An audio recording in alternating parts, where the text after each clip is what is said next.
Je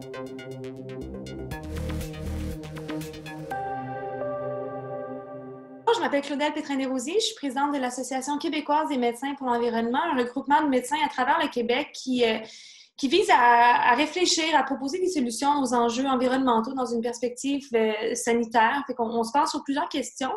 Et on a eu beaucoup de plaisir récemment à collaborer là, avec Sam Archduc pour un projet de pétition. On demandait au gouvernement d'investir à peu près 1% de ses investissements en infrastructures publiques, et à peu près 170 millions par année pour le verdissement urbain. C'est venu nous toucher, puis c'est quelque chose avec lequel c'est quelque chose qu'on appuie avec beaucoup de fierté parce que une des choses qu'on se pose beaucoup comme question à l'ACME, c'est quel est l'impact des changements climatiques sur la santé? Puis un des impacts qu'on remarque le plus dans les villes, c'est le réchauffement urbain. Les îlots de chaleur, notamment, on l'a vu en 2018 à Montréal, dans le sud du Québec, il y a à peu près 86 décès possiblement liés à la chaleur. Et parmi les raisons pourquoi les gens meurent autant l'été quand il fait très chaud à Montréal dans les vagues de chaleur, c'est l'absence de canopée urbaine, l'absence d'arbres, l'absence de parcs dans nos villes qui ne sont pas suffisantes. Et se dire, on pourrait augmenter le verdissement urbain, ça fait partie des solutions qui sont non seulement intelligentes, mais aussi durables et qui font du sens. On le sait qu'amener des arbres dans les villes, mais c'est aussi des parcs, des pistes cyclables, des fleurs, des jardins urbains, des communautaires, des toits verts, toutes ces mesures-là réduisent la mortalité dans les villes en réduisant l'effet des îlots de chaleur, mais aussi en assurant un bien-être aux gens. Les études démontrent que faire ça, en fait, le verdissement urbain pourrait réduire jusqu'à beaucoup les dépenses qu'on a en santé, notamment au niveau des maladies cardiovasculaires, au niveau du stress, au niveau du diabète, de l'obésité. Des maladies qui coûtent à peu près 26 milliards par année à l'État, ce qui est beaucoup. Puis juste réduire tout cet ensemble de maladies-là de 4 % ce qui est à peine, mais ce qui est faisable, ça permettrait d'économiser 1 milliard par année. Ce qui est énorme. Et dans une perspective de santé, c'est gagnant. On investit quelques dollars, on en reçoit beaucoup plus. Pour nous, c'est une solution qui est logique et, comme je l'ai mentionné, qui est durable.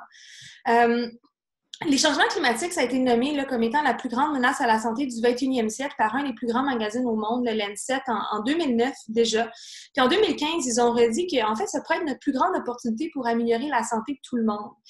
Et dans ces façons d'améliorer la santé, c'est avec des politiques comme le verdissement urbain qui permettent d'être gagnant-gagnant. On agit contre un problème, les changements climatiques, le réchauffement urbain, en proposant une solution qui est bénéfique pour la santé. Et donc, à l'Association canadienne des médecins, à l'Association canadienne et québécoise des médecins pour l'environnement, à l'ACME, c'est quelque chose qui nous touche beaucoup.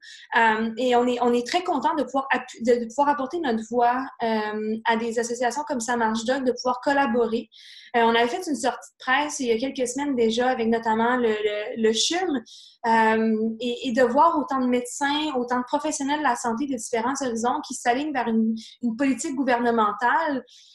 Pour moi, ça vient me toucher et ça me dit on fait un pas dans la bonne direction. Maintenant, on espère que le gouvernement va être à l'écoute de ça.